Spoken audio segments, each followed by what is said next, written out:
Molly Tuttle, welcome to eTown. So glad you're here. Thanks. This is Great fun. to be here. Yeah. It's fun to see you in this context after all this time. Yeah, we're having so much fun. Yeah. It must feel great to just be making new things and new sounds and then having it work, having everybody respond and react so positively.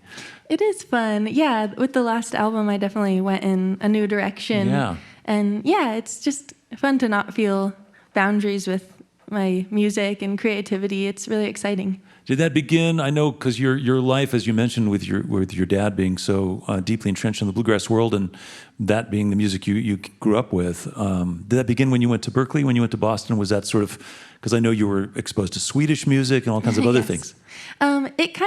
It kept going when I was there, but I always listened to other styles of music too when I was a kid. And I remember in like 8th grade, I was in a rock band with my friends where I played electric guitar. And so I always had this other like little interests and other genres and bands I was listening to and songs I was learning on the side that I wasn't playing with the bluegrass bands I was playing with. But did you have any really super cheesy indulgences? Like, were you a big Backstreet Boys fan or anything like that?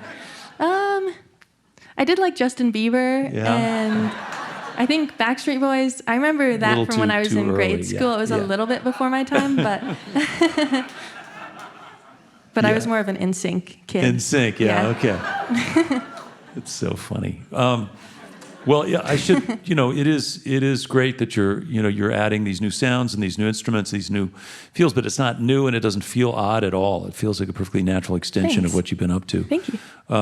And it's appropriate when I look on your liner notes and I see, well, you're writing songs with Jewel and Sarah Siskind and you're singing with Jason Isbell and recording with a whole host of your neighbors and I suspect heroes and heroines. Yeah, it's been super exciting, especially since moving to Nashville. I've gotten to collaborate with people I've always dreamed of writing with and playing with, and that was part of the reason I wanted to move to Nashville. I just felt like so many of my favorite musicians were there, and so yeah, it was super cool having Jason come in and play on a track, and had a bunch of cool guests on the album and some friends that I'd known for years and some that I'd just met since moving there. We should back up a little bit and just talk a little bit about your upbringing. I'm assuming, just because I've known your dad for a long time, that there were instruments all over your house when you were a kid.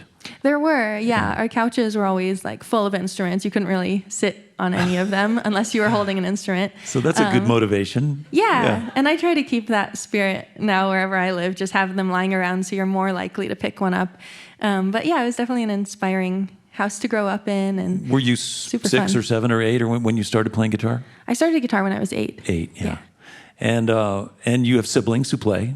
Yeah, I have 2 younger brothers. One of them, Sullivan, still plays a lot in the band Blue Summit. They play all over California. They're actually in France right now at a festival. My other brother, Michael, he doesn't play as much anymore. He's gone the more practical route of studying electrical engineering. But hopefully, I'm hoping when he gets out of college, he'll have time to play mandolin again. But what's cool is when I see the videos of your family band when you guys were young, there's definitely a little bit of that sibling rivalry. You guys are it's like you're looking at each other, you're supporting each other, but I can see that there's motivation to get better and do something that your brothers can't do maybe. Yeah, I think because I was the oldest, I was always like a little bit ahead of my brothers, so maybe they were like trying to catch up, and I just had to stay ahead of them. But they both became obsessed with playing fast. They would like race each other to see who could play faster. So they both got way faster than I did. Yeah. But yeah, there's a bit of that sibling rivalry for sure. And at some point, I know you got interested in old-time music, and a lot of people, they don't recognize the difference between bluegrass and old-time music, but it's really different, especially in the way the banjo's played. And you got into clawhammer banjo, and because you were a great bluegrass banjo player, you could really play well. But when you got into clawhammer, I know you tried to sort of adapt some version of that to the guitar as well, which is sort of hard to explain, but it's a rhythmic approach to playing the banjo that involves called frailing or clawhammer, but and you figured out a way to do that on the guitar a little bit too.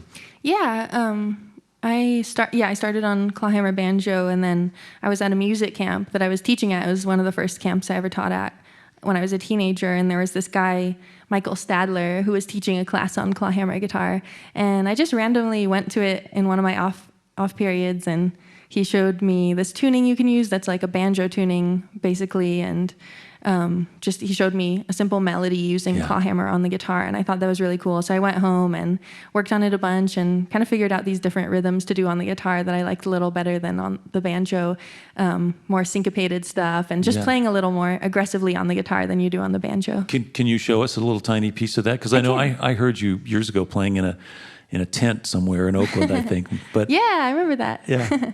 Yeah, I can. I'm not in the right tuning, but it basically is.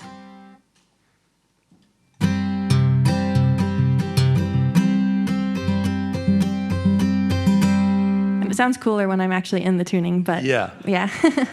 I'll be doing some of that later. So you'll get a taste of it later on. Before we go too far, I also want to just mention another aspect of your youth that I think is worth mentioning, is that since the age of 3, as far as I know, you discovered that you had alopecia. Mm-hmm. Is that okay to talk about? Yeah, totally. And maybe you can tell us what it is. Yeah, alopecia areata is an autoimmune condition where all your hair falls out. Not all of it. It can be little spots of hair, or it can be all the hair on your entire body. So I lost my hair when I was 3, and people on the radio can't see, but I am wearing a wig right now. But yeah, it's something that really became a big part of who I was growing up. I wore hats until I was a teenager, and then I wore wigs. But I think it's an important thing to talk about and just kind of get it out there in the open, because people don't know about it, and it creates stigma. And I know there are opportunities to gather people who have alopecia or can share and be around each other. And there were times when, even as a young person, you could be around other kids who looked the way you did. Yeah, it was really important to me as a kid to get to be around other kids who looked like me. And I think a lot of times in school, I just felt really, even if I wasn't being bullied or people weren't treating me different, I just felt different because I looked so different than everyone else. So yeah, it's still important to me. I go to this annual gathering for people with alopecia. And great. Now you're also a mentor sometimes, right, to younger people? Yeah, I have a 6-year-old mentee, and we Skype usually a couple times a month. And we don't really talk about alopecia usually. She shows me all her new toys and stuff, but it's really fun. It's really cool, and I imagine it does give you, a different perspective, even as a young person, to go through being a teenager is hard enough, and then to have that added challenge gives you, I'm sure, empathy and strength that's handy throughout your life. Yeah, I think so. I think it's really changed who I was. I don't know who I would be if I didn't have alopecia, and I think there's definitely struggles and things I still struggle with, but I think overall it's been a really positive thing, and I think it's great to just embrace who you are, and eventually it becomes something that you're proud of, which it has for me. Yeah.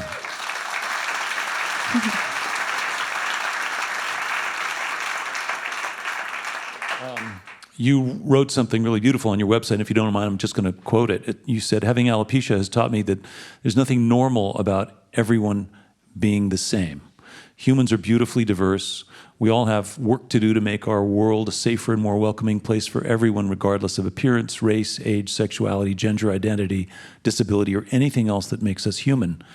And I think that particularly in the place you're in right now, where you're really kind of in a groundbreaking spot. It's just you've got a microphone. It's just lovely to hear someone with that commitment to that level of humanity being so public, and I really appreciate it. Thank you. Yeah, it's cool. Thanks for checking that out.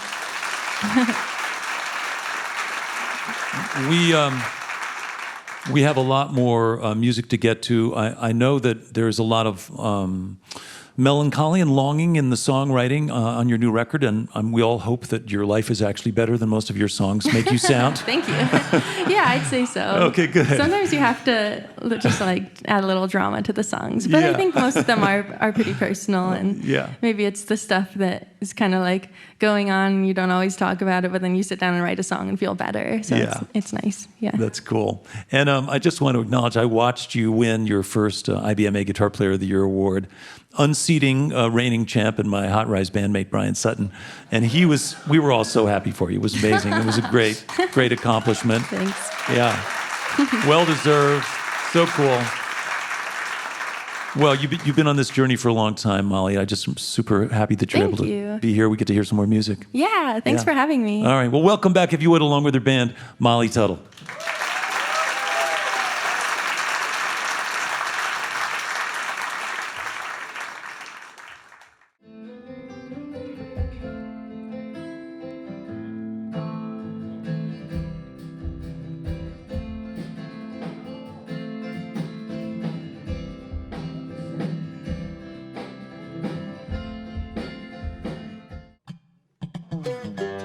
Hi, this is Nick Forster from eTown. If you want to stay up to date with all the performances, interviews, and behind-the-scenes footage, click the subscribe button. Thanks.